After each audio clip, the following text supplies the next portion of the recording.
For 15 years, the exploration vessel Astra Nomos sailed the quiet between stars, pushing the frontier of known space. And for 15 years, Captain Nina Kade had watched her youthful wonder about first contact slowly erode. Discovery, she learned, was never a pure moment of awe. It was a transaction. Sometimes it was a theft. She stood on the bridge, the star charts reflecting in her tired eyes. Beside her was Zog, her first officer and oldest friend.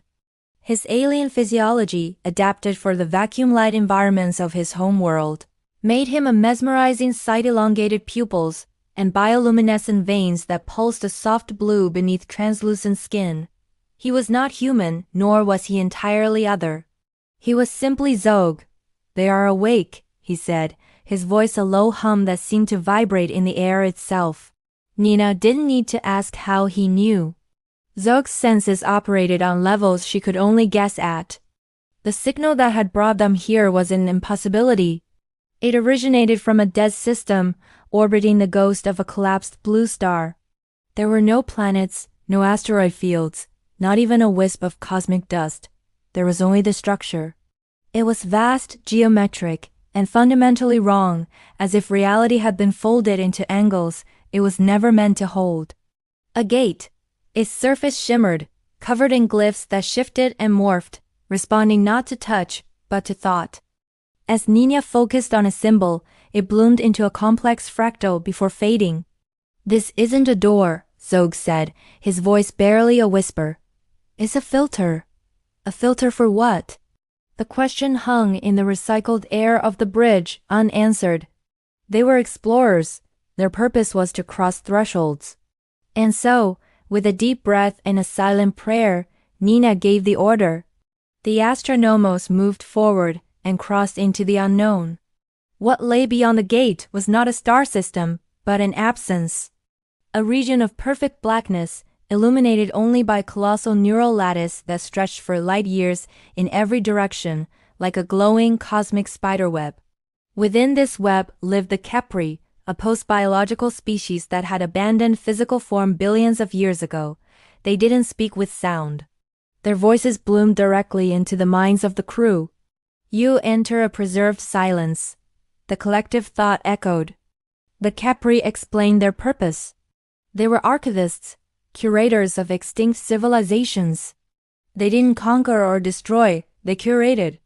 When a species reached a critical point, a threshold of rampant expansion, a high probability of self-inflicted conflict, or an existential risk to the galactic balance, the Kepri intervened. How? Nina's thought was sharp, a psychic demand. The Kepri's response was chillingly simple. "We removed the capacity for escalation." Zog physically recoiled, his bioluminescent veins flashing erratically. "You erased choice," he projected, his thought laced with horror. The Kepri's reply was serene, logical, and utterly terrifying. "We prevent annihilation." It turned out the Kepri didn't do their own dirty work.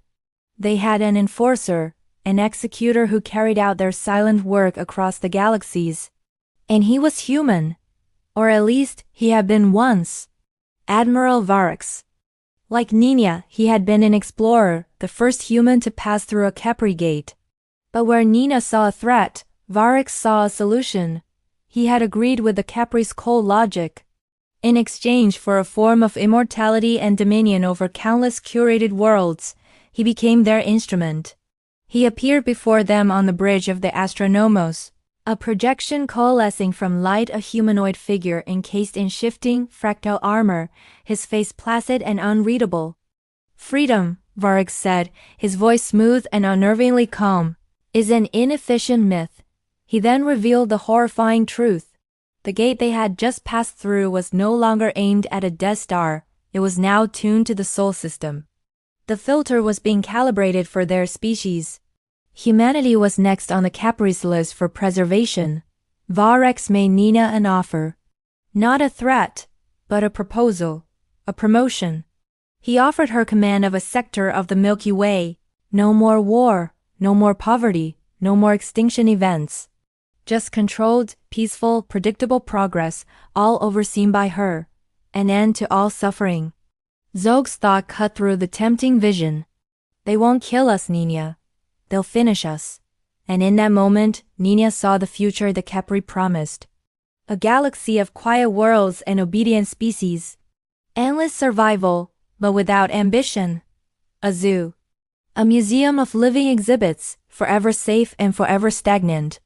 You mistake silence for peace, she told Varex, her voice ringing with newfound conviction. A flicker of something annoyance crossed Varex's ageless face, his eyes hardened. And you mistake chaos for meaning. The Astra Nomos was a single ship. It stood no chance against the might of a species that existed on a galactic scale. Direct confrontation was suicide. So Nina decided to do the one thing an explorer, a preserver of knowledge, was never supposed to do. She decided to corrupt the archive.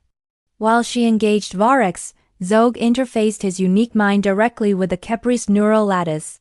He didn't feed it a virus or a weapon, he fed it humanity. He flooded the perfectly logical, ordered minds of the Capri with paradox. He gave them stories, contradictions, and unresolved human truths.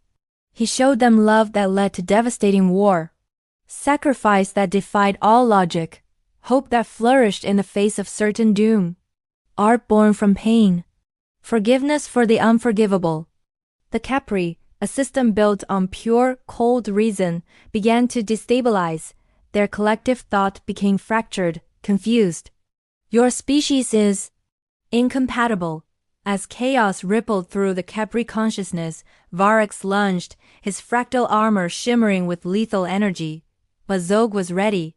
He didn't fight Varex with weapons, but with the one thing the Admiral had traded away for immortality, his own memory. You chose order because you were afraid, Zog projected, forcing Varex to relive the memories he had suppressed for millennia. Every difficult choice, every moment of doubt, every world he had saved by stripping it of its soul. Varex screamed, a raw human sound of agony, as the weight of meaning, the beautiful, terrible chaos of real life, came crashing back into him. The distraction was all they needed. Nina gave the command, and the Astra Nomos fired its engines, racing back towards the gate as the entire alien reality began to unravel behind them. The gate collapsed just moments after they passed through. The Astra Nomos limped its way back into normal space, its hull scarred, its data logs corrupted with alien paradoxes, and its crew forever changed by what they had seen. Humanity would never know. They would never know how close they came to being saved, to being preserved forever in a silent gilded cage. In her quarters, Nina recorded her final log entry, her voice heavy but firm. The universe is not safe. It is chaotic, and unpredictable, and dangerous. And that is why it matters. That is what makes it worth exploring. Later, on the observation deck, Zog stood beside her, his inner light dimmed to a soft, thoughtful glow. He looked out at the familiar starfields. Will they come back? He asked. Nina didn't take her eyes off the endless, beautiful dark. They always do, she said. And so will we. Thank you for watching. If you enjoy thought-provoking science fiction, make sure to like this video and subscribe to the channel for more stories from the final frontier. We'll see you out there, in the quiet between the stars.